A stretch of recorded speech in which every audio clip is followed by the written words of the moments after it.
வணக்கம் நண்பர்களே. உதயநிதி கைது செய்யப்பட்டார். தஞ்சாவூர்ல ஆபாச பேச்சு பேசினார். அது தொடர்பான வழக்கு தொடரப்பட்டது.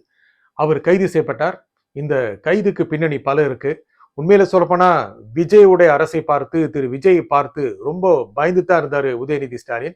சட்டப்பேரவை கூட்டத்தொடர் வருது. அதுல என்ன பேசுறதுன்னு தெரியல.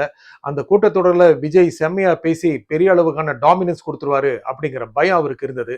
அதனாலதான் தஞ்சையில நடந்த கூட்டத்துல விவசாயிகள் தொடர்பான பிரச்சனையை பேசும்போது ரொம்ப ஆபாசமா பேசினாரு. உலகம் முழுக்க மிகப்பெரிய சர்ச்சையை இது கிளப்புச்சு. இந்த பேச்சு யாராலும் ஏற்றுக்கொள்ளத்தக்கதல்ல. உதயநிதி அப்படிதான் பேசக்கூடியதுதான். ஏற்கனவே 5-6 வருடங்கள் முன்னால எடப்பாடி பழனிசாமி தவிழ்ந்து போனது அப்படிங்கறத பத்தி சசிகலா காலடியில் விழ போனார் அப்படின்னு ஆபாசமா பேசினாரு.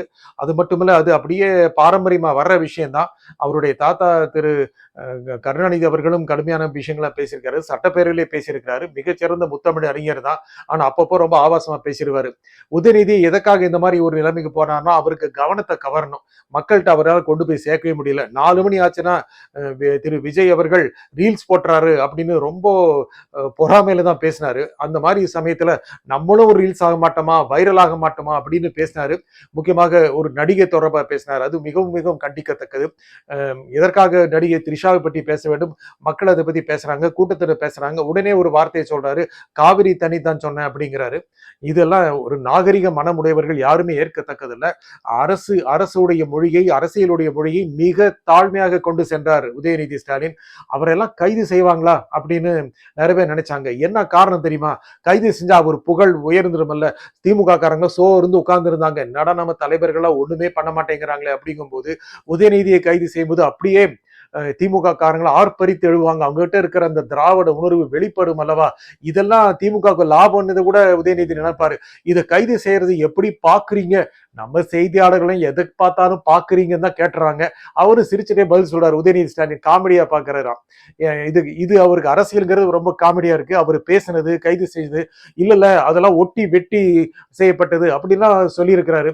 ஆனா அவர் கைது செய்யப்படுவதற்கு முன்னால 3 மணி நேரம் மிகப்பெரிய டிராமா அவர் வீட்டுல நடந்ததுங்க. என்னன்னா காவல்துறை போறாங்க, மூத்த திமுக தலைவர்கள்லாம் இப்போ அப்பாங்கிறாங்க. இதுல KN நேரு ஒரு பேட்டி கொடுத்தாரு.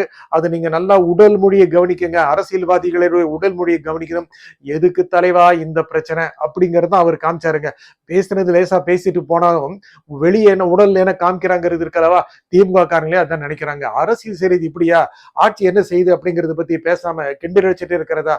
திரு முதலமைச்சர் விஜய் பத்தி ரொம்ப இழிவா பேசுறது, அவர் டம்மி அப்படிங்கிறது, அமைச்சர்கள் எல்லாமே வந்து கோமாளிங்கிறது, வேற பேச்சே இல்லையா?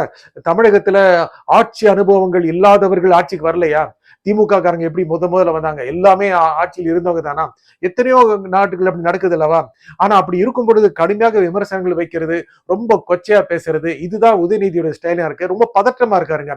அடடா 5 வருஷம் ஆட்சிக்கு வர முடியாது, அதுக்கப்புறம் 5 வருஷமும் வர முடியாதா? இப்ப என்ன பண்றது அப்படின்னு உண்மையை சொல்லப்போனா நெருப்பில் நடப்பவர் போல ரொம்ப அசௌகரியத்தில் இருக்காரு, துள்ளலா இருக்காரு, ரொம்ப துடிப்பா, ரொம்ப படபடப்பா இருக்காரு அவரு. அதனாலதான் அப்படிப்பட்ட ஒரு பேச்சு வருது. இதுல இருக்கிற அரசியல் என்ன அப்படின்னா, முக்கியமாக திரு விஜய் அவர்களை கடுமையாக விமர்சிக்க வேண்டும். உண்மையை சொல்லப்போனா இழிவுபடுத்த வேண்டும். அதான் திரு உதயநிதியுடைய தொடர் நோக்கம். தொடர்ந்து அப்படிதான் பேசிட்டு வர்றாரு. நீங்க பல கூட்டங்களை பார்த்தோம்னா இப்ப ஆபாசமா பேசினாரு, வழக்கு தொடுக்கப்பட்டது. அந்த வழக்கு தொடர்பாக தான் கைது செய்யப்பட்டார். அப்படி அல்லாம மற்ற இடங்கள்லாம் பேசும்போது திரு விஜய் அவர்களுடைய திறமையை, அவர்களுடைய ஆட்சி திறனை குறைத்து மதிப்பிட வேண்டும், இழிவுபடுத்த வேண்டும். இதுதான் அவரு ஒரு கட்சியுடைய முன்னணியினர். அவரு தமிழ்நாடு சட்டப்பேரவை எதிர்க்கட்சி தலைவர். உண்மையை சொல்லப்போனா அவர் அமைச்சருக்கு நிகரானவர். அந்த அளவுக்கு ஒரு பொறுப்புல இருக்கிறவர் அந்த மாதிரி பேசினார் அப்படின்னா அதுக்கு என்ன காரணம்னா முழுக்க முழுக்க அந்த மாதிரியான கருத்தேலை உருவாக்கணும் அப்படிங்கிறது தான். அதனால அதை உருவாக்குனது மூலமா இந்த ஆட்சியை இல்லாமல் செய்து விடலாம், மதிப்பு குறைத்து விடலாம் அப்படின்னு நினைக்கிறார். ரொம்ப தவறான கணக்குங்க. அவருடைய தந்தையார் திரு மு.க. ஸ்டாலின் முன்னாள் முதலமைச்சர் கிட்டத்தட்ட அப்படிதான் பேசுறாரு. அவங்க அந்த மாதிரி பேசுறது மூலமாக சுய இழப்பை ஏற்படுத்திக்கிறாங்க. திமுக தான் தோல்வி அதிகமாக ஏற்படக்கூடிய வாய்ப்பு இருக்கு. பார்த்தோம்ல, குளத்துல போய் மறுபடியும் எந்திரத்தை சோதனை பண்ணு சொல்லிட்டு திரும்ப போயிட்டாங்க, அப்புறம் மறுபடியும் வர்றாங்க. இதெல்லாம் மக்கள் மனசுல எவ்வளவு மோசமா படியும் பாருங்க. எதுக்காக தோல்வியை ஒப்புக்கொண்டு அடுத்த முறை ஜெயிப்பதற்கான முயற்சிகளை ஒரு எதிர்க்கட்சி எடுக்க வேண்டும் அல்லவா? அதெல்லாம் வேண்டாம், இப்போவே எங்க தட்டுல வச்சு ஆட்சியை கொடு அப்படின்னு நினைச்சிட்டு இருக்காங்க ஸ்டாலினும் உதயநிதி ஸ்டாலினும். கூட இருக்கிற மூத்தவர்கள் இருக்காங்களே அவங்களுக்குலாம் அது அவங்களாம் உண்மையை சொல்ல போனா ரொம்ப காத்த விட்டுட்டாங்க. அந்த வார்த்தையை பயன்படுத்துறது கொஞ்சம் அதிகம் தான். நம்ம வந்து தவறான வார்த்தைகளை பயன்படுத்துறது இல்ல. திமுகவினுடைய மூத்த தலைவர்கள் எல்லாமே எப்போ அடுத்து அவங்களுக்கு அமைச்சராக ரொம்ப கஷ்டம், 5 வருஷம் கழிச்சு சீட்டெல்லாம் கொடுக்க மாட்டாங்க. அதனால அவங்களாம் காத்து விட்டுறாங்க. இருக்கிற சமயத்துல நல்லா போலாமே அப்படின்னு நினைக்கிறாங்க. உதயநிதி அப்படி இல்ல, அடுத்து உடனுக்குடன் முதலமைச்சர் ஆகிவிட வேண்டும் அப்படிங்கிற ஒரு வேகத்தில் இருக்கிறாரு. அப்புறம் அவருக்கு பல விஷயங்கள் இருக்குங்க.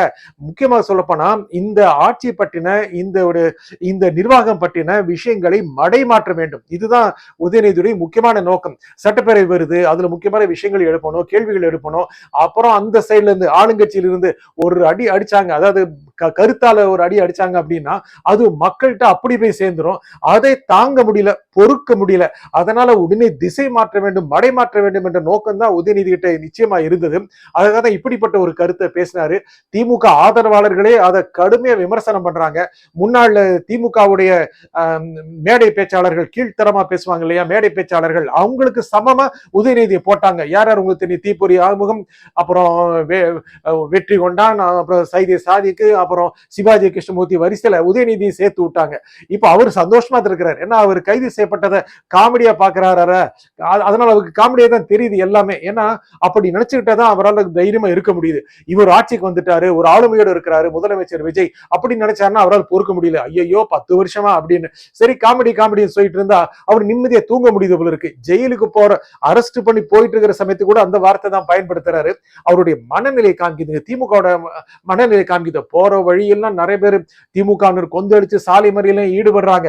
இது எல்லாம் ரொம்ப உற்சாகத்தோட பாக்குறாரு அவரு உதயநிதி ஸ்டாலின். அப்பா நல்லா இருக்கு, நம்ம கட்சி நல்லா இருக்கு, அடுத்து எப்பவும் ஆட்சிக்கு வந்துரும் அப்படின்னு. எப்போ ஆட்சிக்கு வருது எங்க, கைது செஞ்ச உடனே பேரு புகழ் அதிகமாயிருமா? அதுல அந்த காலம் இது விஜய் காலம். அவர் ஒரு மகத்தான ஒரு செல்வாக்குல தான் ஆட்சிக்கு வந்திருக்கிறாரு. ஜெயிச்சது 108 சீட்டு தான். இப்போ வந்தாவோட 168 சீட்டு வந்துடும், 170 சீட்டு வரும். அது உதயநிதிக்கு தெரியும், ஸ்டாலினுக்கு தெரியும், எடப்பாடிக்கு தெரியும். இந்த விஷயத்துல ஏன் தான் உதயநிதி இப்படி பண்ணாரோன்னு ரொம்ப கவலையில் இருக்கிற யாரு தெரியுமா?